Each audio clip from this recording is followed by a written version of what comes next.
Sometimes bigger isn't better. Here they come. One timeout, they don't take it. He got it!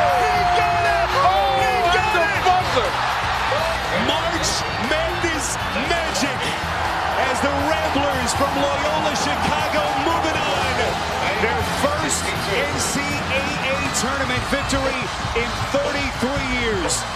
When I graduated from high school, I went on to play university basketball. By the time I finished my university career, I had played for 3 different universities and finished with 3 different degrees. The first 2 universities I played for were big city, big campus, big universities. And the experience there was good. I enjoyed my experience at these big universities. You always felt like you had a little home within the athletics department. In the athletic department, in those big universities, the teams are tight, they talk to each other, they see each other around. But outside of those athletic departments, you're just kind of a face in the crowd. When I left the big universities and went to play for a small university, you are no longer a face in the crowd. You are a distinct individual on campus all the time. I contrast those experiences at those 2 big universities with the small university that I finished my career with. See, coming out of high school, I had this perception that I wanted to play for a big university. And I think most players today still have that perception. When they come out of high school, they want to play for the big university. It just has a draw to it. In my experience, however, playing for a small university, which was much more enjoyable. There were a lot more things happening and a lot more of the natural experience of being a student at a small university that I found to be a favorable experience.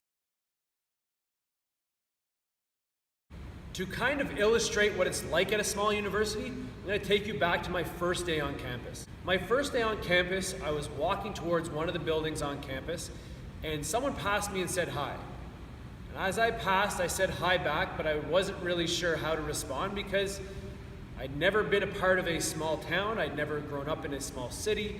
I'd always had that big city experience, and people don't generally say hi as they pass you in big cities or on big campuses.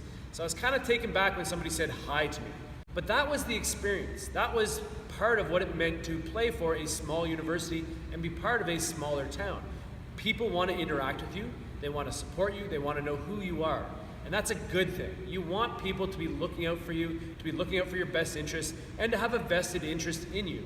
And it wasn't just on campus. On campus, yes, you had other students who saw you regularly, who would ask about how things are going, what's going on in practice, who you're preparing for that weekend. But the same things would happen if I went to the grocery store or if I went shopping in the town. If you went out and about, it was the townspeople that would come up to you and ask, "Hey, I saw you last weekend. How did it go? I saw you had a big game." And they want to hear all about it.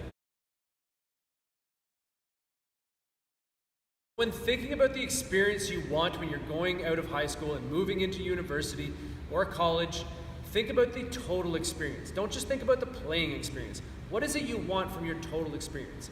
Everybody wants to feel like they're a celebrated athlete, like people come to their games, that they're supported. So think about, where am I going to get that? Where am I going to feel a sense of home? So that's what this story is about. Figuring out what is going to be the best experience for you personally when you leave high school and move on to college or university. At that time, are you going to want to play in front of a big crowd? Are you going to want to be a face that gets lost in the crowd? Do you want people to recognize you? Do you want to be interactive with people, or do you want to be separate from people? When you consider your university experience or your college experience, think about, where do you feel like you're going to fit in best? Because that's what's going to make the experience memorable for you. All right, I hope you found that 60-second lesson helpful and can use it to improve your game. If you did, hit that like and subscribe button down there, and visit mybasketballteacher.com to become a student of the game.